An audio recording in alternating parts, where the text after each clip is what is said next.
You are listening to the Fancy Free podcast where my guests and I tell our most embarrassing, funny stories so that we all feel less alone in our imperfections and forge connection through vulnerability and humor. I'm Joanne Jarrett, and I'm your host. And today I have with me Emily Siegel. Emily is a corporate mom and fierce friend. She's the host of the Connected Mom Life podcast. She believes that authentic connections are not a nice to have, they're a must have. And she is on a mission to help moms create more of them because she knows we weren't made to mom alone and it's time to stop trying. Emily, thank you so much for being with me today. Yeah, thanks, Joanne. I'm super pumped to be here. I think we have very similar missions in life to help people connect. Yeah, there's so much power in that connection. I was super pumped to hear from you and also just find your podcast and think, yes, this is what it's all about. I love it. Yeah, thank you. Likewise. Okay, fill in the blanks. What did I miss about who you are and what you do? Yeah. So I live kind of in the suburbs of Dallas, Texas, originally from Minnesota, though. And we have two boys, just turned 7. One is coming up on 4. And I live here with my husband, Mike. We kind of have bounced around the country a little bit for his job over the years, but we've been in Texas now for about 7 years, actually, pretty much my oldest whole life. So it's been good. I've done a lot of job changes because of that. And I work in higher education. So I work at colleges. I've always really just kind of loved the life of being on campus. And when we moved to Texas, I actually did a stint. I say a stint as a stay-at-home mom. I wanted to give it a try and kind of understand what that could be like and if that was something I wanted to pursue. And kind of about 9 months in, I thought, I think it might be better if I go back to work. And so pursued actually more of a corporate job that supports colleges. We sell software. So now I'm in higher ed tech and have been there for about 6 years now. You didn't so much like being home. You thought it was best for you to get out of the house a little bit. I can understand that. Yeah, I do think that there is a set of circumstances where I could stay at home, but my husband travels a lot. He's got really long hours. So it wasn't like staying home from 9 to 5. It was like staying home Monday through Friday, 24/7.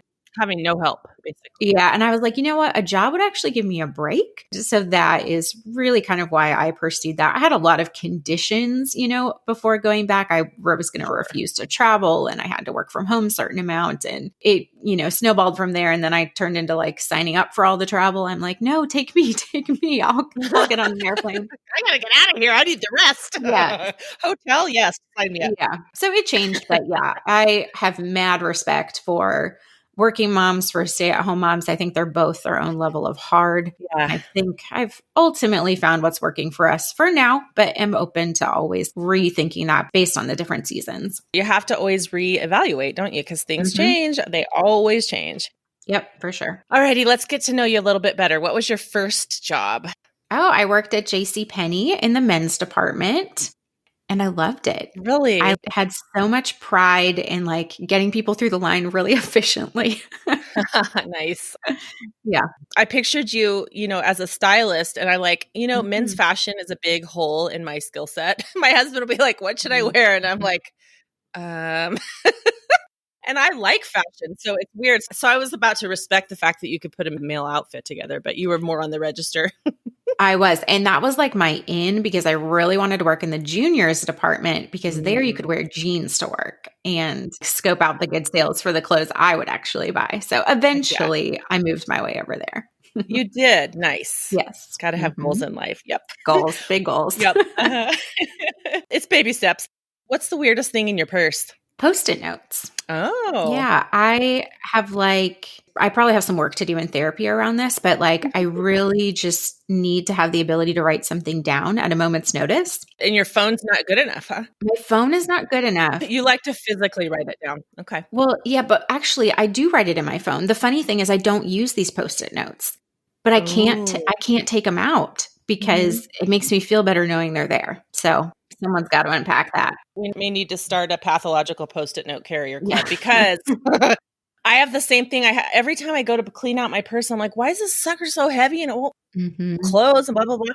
I have this little notepad that I got somewhere at some store as a freebie. And it has a little cover, like it's so important, a little leather cover thing. and then a pin. And I cannot not carry that sucker. I've never used it. Yeah. And furthermore, I have a stack of Post-it notes in the center console of my car, which is very valuable real estate because it's very small, the center console of this car. So I understand. I get you. Yep. Yeah. Okay. There's something about like pen and paper being nearby. Yeah, I helps. agree. If you knew you could not fail, what would you do?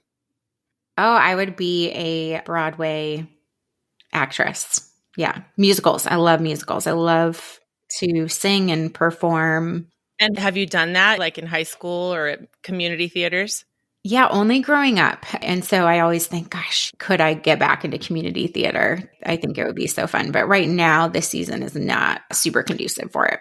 Your kids are at their, well, I won't say they're neediest, but you're like in the second neediest phase. The clouds are about ready to part. But for now, yeah especially with your husband traveling. What is your Enneagram number? Oh, I am a 9 wing 8. It's very important for me to say the wing. Well, yeah, I'm married to an 8 and one of my daughters is a 9. That's the one type that I don't know how all those things could be inside one body. Right. Well, as you know, the point of this podcast is to share our not so fancy moments so that our listeners remember they're not alone and nobody's as fancy as they look. So what do you have for us today? My embarrassing story, it actually didn't happen in a crowd. It didn't happen with a lot of people. It actually just happened. It was just me and my husband, but it's one of those things like I don't want to tell people about because it's super embarrassing the fact that we even had this conversation. And it was soon after we had moved to Philadelphia. So I mentioned we're from Minnesota and my husband is like a lifelong Minnesotan. I am not. But when I married him, I just kind of assumed, okay, we're here. This is what we're going to do. We're going to raise our family with our families, all the things. And he came home 2 months later and said, I actually think I'm open to moving with this company I'm with, and there's an opportunity in Philadelphia. So we ended up taking it and kind of thought it would be like a really fun adventure for the two of us. We had such deep networks in Minnesota that we're like, okay, well, if nothing else, it'll bring us closer together because we'll just have each other. And having like moved around the country a bunch already before that, I was like, well, and I can build a network anywhere. I'm not really too concerned.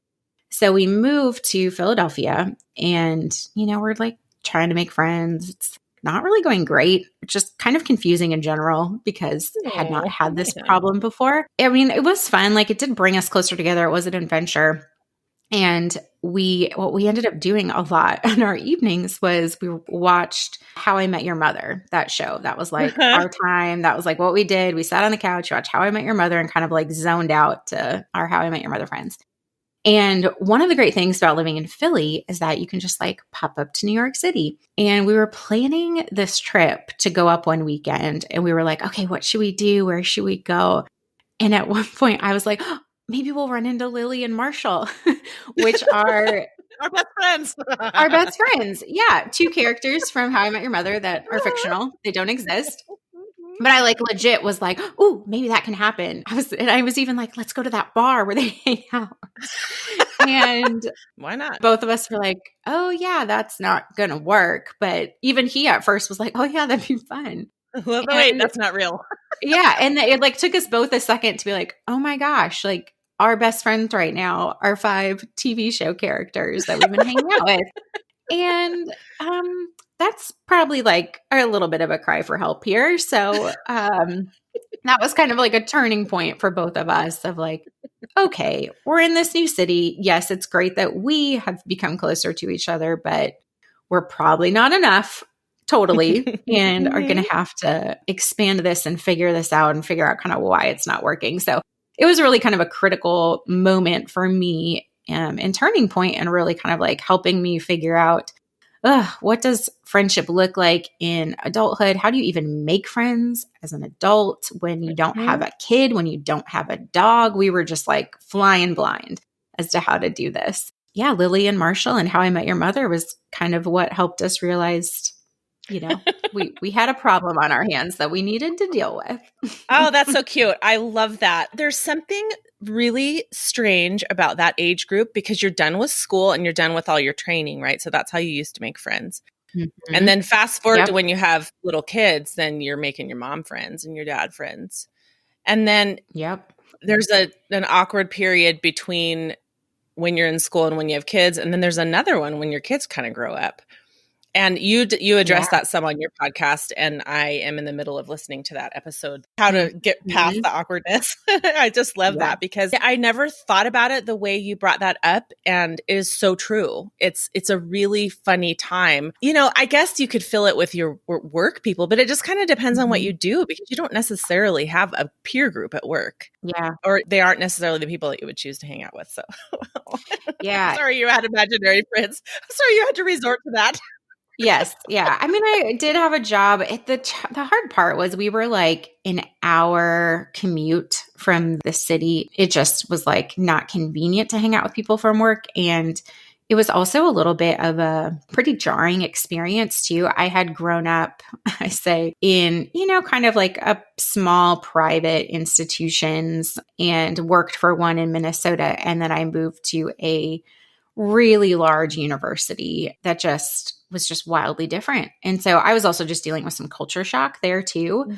So it wasn't that the potential wasn't there to be friends. It was just a little jarring still. You guys were cocooning at that point. Yeah, you are. It reminds me of a time when my husband and I were first married and we lived in San Francisco, and he'd been there for dental school a long time. So he had all of his dental school friends, and I just moved there for the last 3 months of my medical school before residency started. And I didn't have any friends there really, which is okay because I'm an introvert. I don't need much. But one time I was making a meatloaf and I opened the tomato paste and it exploded all over the kitchen. Some of it landed on the meat. And I was like, we're not eating that. And, we're newly married. We're totally broke. And he's like, yes, we are. That's why we can't throw away a whole pound of beef, And I'm like, it's not worth dying over. So we have this huge fight. So then I was in the other room and it was a 450 square foot apartment. So you could hear everything that's going on. Suddenly I hear him doing stuff in the kitchen.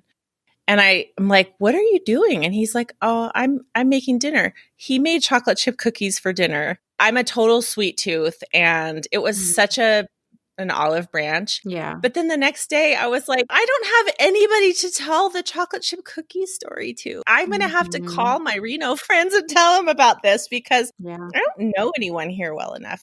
So that's a similar situation and time in our marriage to your story. Yeah. Like, I don't have anybody to share this with. It's okay. But it's like, oh. Yeah. And what I ended up doing is, particularly in that first year, because I don't think I had realized how much I had relied upon my work friends in Minnesota to just like tell my everyday stories to. And so I started my first blog in Philadelphia because I was like, I don't know where to put these things. I guess the internet will take them. Yeah, it's an outlet. It doesn't have to be people right away necessarily. You're still reaching out and connecting. After you started your blog, how long were you in Philadelphia, and did you eventually make some good friends there, or did you end up moving? We did end up making some really good friends. We did decide that after that first year, the place we had chosen to live, it was like a small condo unit. It had like 8 units total, but there was just no common space. And we thought, okay, well, let's move to a larger condo area that has like a pool and grills and just more natural ways to run into people. That's what we did. After a year, we decided to move. And really the turning point came, there was a girl in our condo. We had like a Facebook page for people that lived there. And she said, hey, would anyone be interested in a book club? And like 30 women were like, sign me up. And so within like the next couple of weeks, we piled into somebody's condo. These things were not big. It was like 2 bedrooms at the most was the largest one. The young people have to sit on the floor. Yeah, it was like a bring your own appetizer situation. So 30 appetizers showed up, 30 women. And the girl who had put out the charge had said, yeah, I actually just read this book. It was all about this girl who just moved to a new city with her husband. She was just married.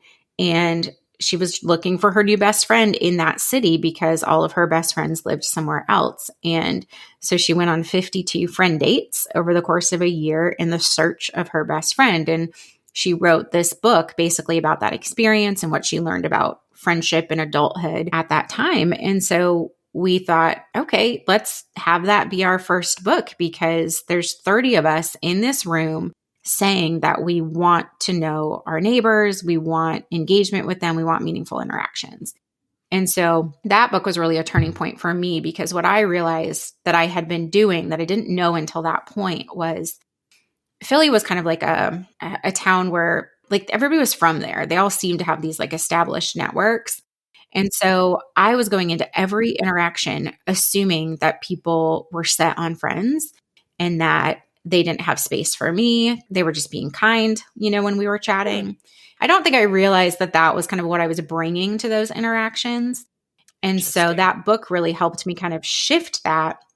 And so I literally started going into every interaction after that, assuming that person wanted to be my best friend. And that probably wasn't true either. And they were on audition. Yes. But essentially, I think my attitude changed, my body language changed, everything changed when I had that approach versus you're probably not actually that interested in me. You're just being nice. And that's really when our networks exploded. Wow.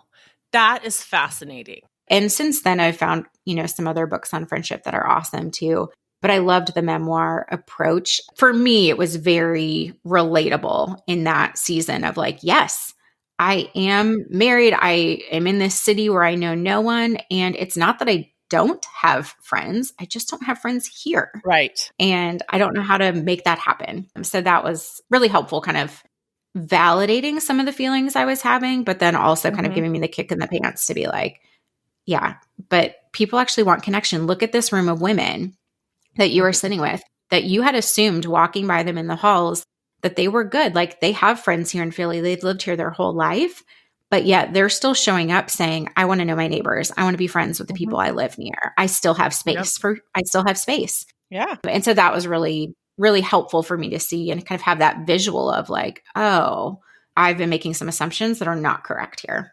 Yes. Oh, that's so interesting. So now what is your number one trick when you meet someone that you think you might want to talk to again? I am famous for asking women for their contact information pretty much the first time I meet them. Even if I don't feel like there's a huge spark, I will do it because of what I learned. So we moved to Philly. We were there for 5 years and then we moved to Texas. And this time I had a baby.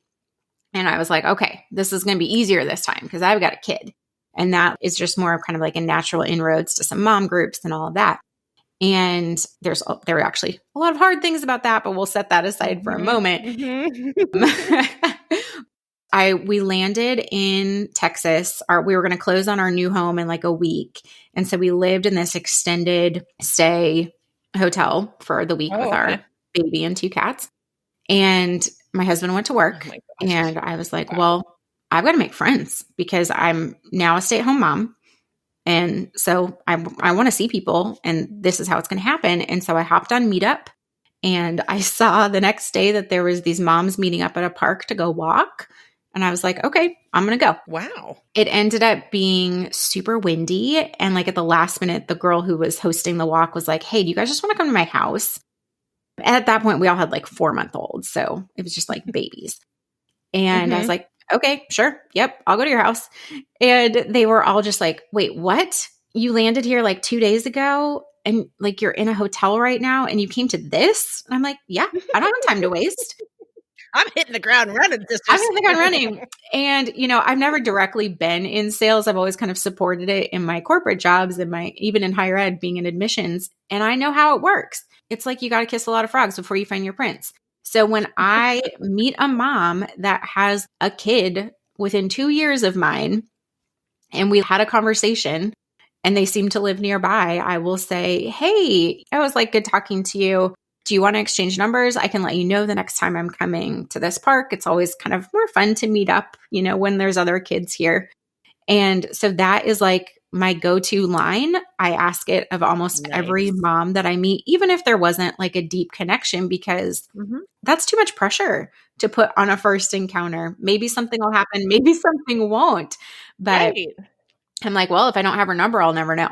So, yeah, I have like hundreds of moms' numbers in my phone that obviously have not become great friends, all of them, but some of them have. When you put them in your phone, do you put the kid's name too and then put so-and-so's mom, or how do you do it? I'm just curious. Early on, I would actually put where I met them or like the setting because I might not have even gotten to know their kids' names. Like, I'm not kidding when I say I will ask you for your number within like a 20-minute meeting. I love it. But yeah, now I've gotten to the point of like kids' names, school. It's a little bit more sophisticated, but at the same time, some of the people I'm getting numbers from, I am actually seeing more consistently.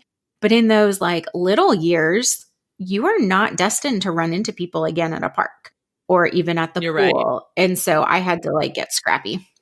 You have to make it happen. Mm-hmm.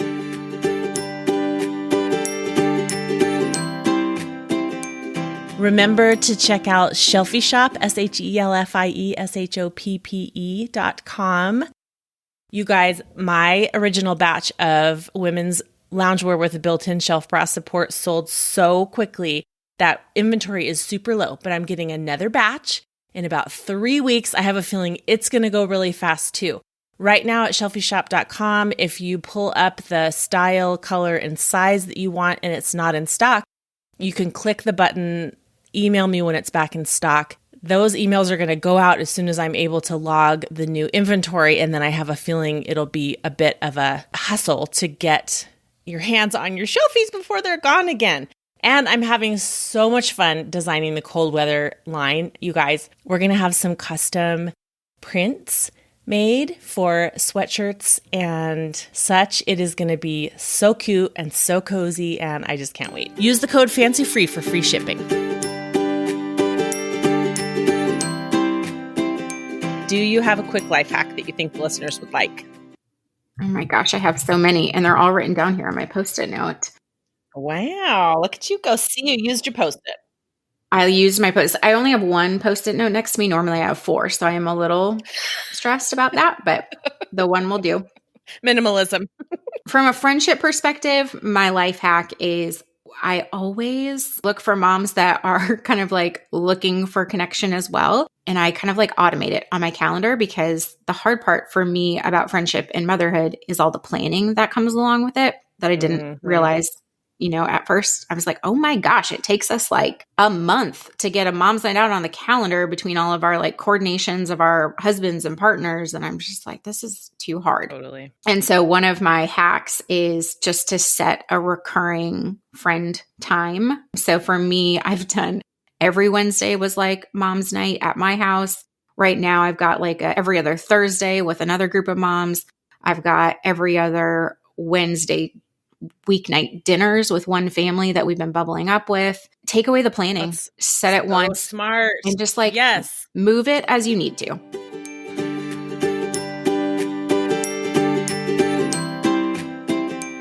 What have you been loving lately that you think the listeners might love too?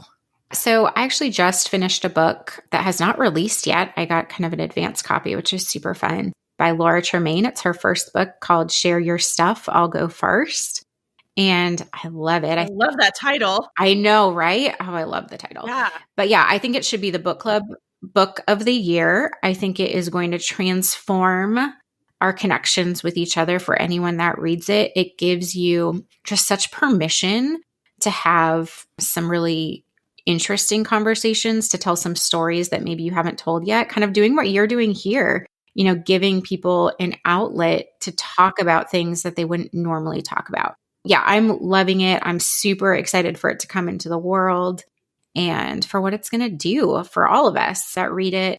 One of my other hacks that I didn't say is I buy birthday presents in bulk for kids, but I also do that for adults.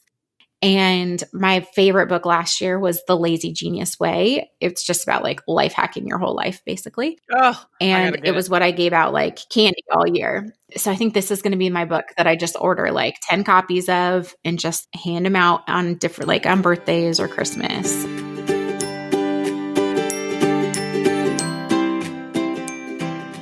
What is one surprising thing about you that nobody would be able to tell just by looking? I have freakish upper body strength. Oh, you're a Hulk. I'm a Hulk, but you can't technically tell that by looking at me. But yeah, I can like out push up most boys. And, in the weight room for sports, the girls were like, wait, what? What dumbbells did you just choose? I'm like, I don't know. It's my thing.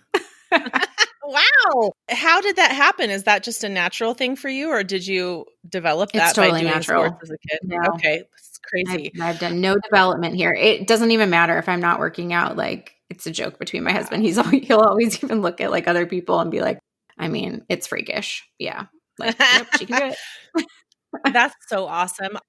Okay, tell my listeners about what you are doing online as far as helping people make their villages and connect with other women. Oh, yeah. So, similar to the freakish upper body strength, I didn't really think I was doing anything that crazy when it came to making friends as an adult. But what I've learned in just having conversations with people is that like everybody kind of secretly feels like the odd mom out and kind of like the one that like hasn't found their person or their people. Then like you can't actually say that out loud that like you want a friend. Like that's lame. It's like, why do we date so intensely? And then once we find our Right. spouse, it's like you just leave the friend thing up to a whim, and Yeah. it's just Yeah. as important. I mean, it's not as singular as a spouse, but it is so important in our lives. Yeah. Yeah. And so I just kind of learned early on, particularly with that move with Philly, that like, okay, well, friendship apparently doesn't just happen anymore. What I'm kind of doing in the online space through my podcast, through Instagram, through now a kind of group program is really just helping women understand that no, you're not crazy. You're actually a really great person and someone that people would love to be friends with. Just navigating friendship in adulthood, particularly as moms, it just looks different now. And there's definitely some tricks to make it easier, particularly from a time perspective. But so many of us are just like, you know what, my husband's going to be enough for right now, or my kids are going to be enough. And I just kind of call BS on that. I don't think they're enough. I think we need each other and we just need more opportunities to connect and know that we're all essentially seeking this connection, even if we're not saying it out loud.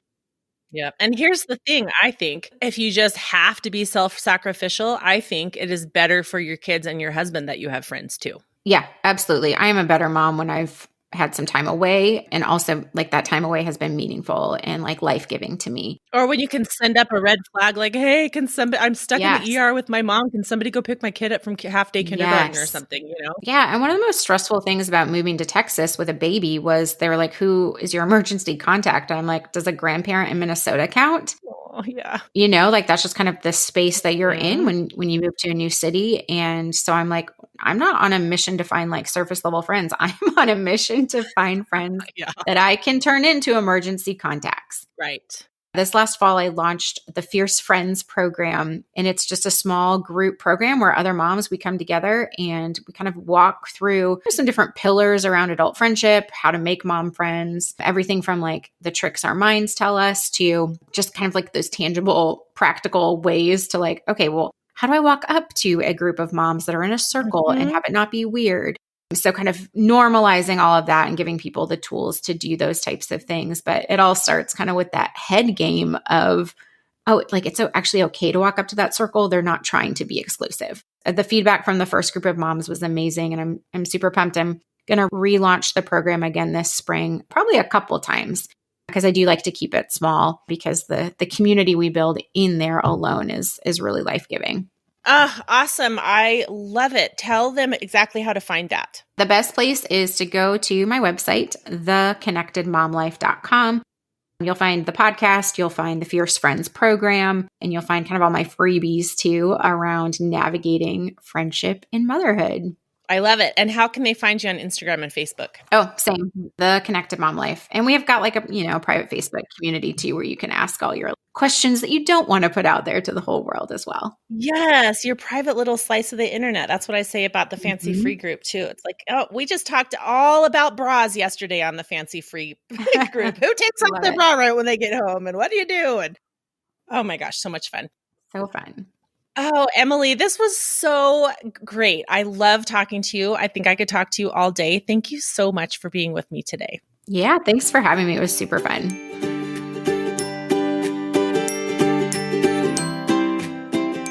Thank you so much for listening to the Fancy Free podcast today. Wasn't Emily amazing? I love her intentional approach to adult friendships, and it doesn't hurt that she doesn't take herself very seriously. I thought her sense of humor was adorable. It was just so much fun to talk to her.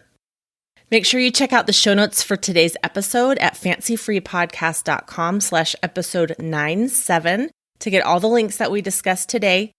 Next week, we have Shantia McIntyre on the show, who is an influencer that I found on Instagram and has a funny story about bike riding. Remember to subscribe to the show so that new episodes pop into your feed each week. Like you guys, I just got finished interviewing Leanne Morgan. If you don't know who Leanne Morgan is, you're so missing out on following her. She's hilarious. She's Southern and she is just so fun and so sweet. She has a heart of gold. We had an amazing conversation and I can't wait to share it with you. That's going to be a sort of an additional regular episode on a Wednesday or Thursday in the next few weeks. Also, if you have a story to tell, let's do a listener story.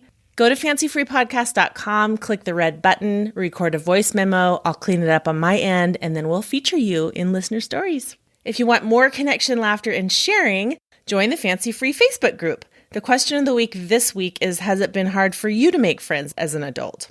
I have one ask today, and that is that you would tell at least one friend that you think would have some fun with the Fancy Free podcast about the podcast.